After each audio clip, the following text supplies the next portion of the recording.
નમસ્કાર, હું હર્ષ રાઠોડ, ન્યૂઝ ગુજરાતમાં આપનું સ્વાગત છે। સમાચારની શરૂઆત કરીશું મોટા સમાચારથી। વાત કરીશું દેશમાં આગામી એક અઠવાડિયા સુધી ભારે અતિ ભારે વરસાદ થઈ શકે છે। નવી સેટેલાઇટ ઇમેજમાં પશ્ચિમ બંગાળથી ઉત્તરાખંડ સુધીના 1500 કિમી વિસ્તારમાં વાદળો છવાયેલા છે। તેનું કારણ બંગાળની ખાડી ઉપર બનેલું ડીપ ડિપ્રેશન છે।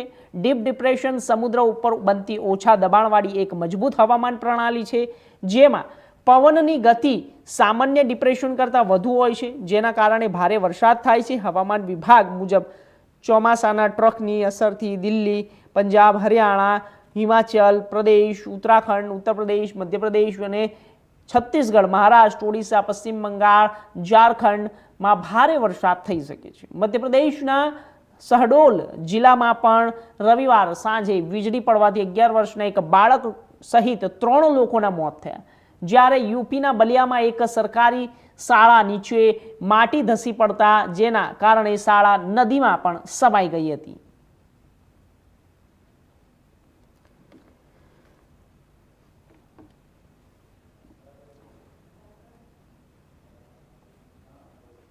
એક મોટા સમાચાર સામે આવી રહ્યા છે। આપણે જણાવી દઈએ કે સંસદમાં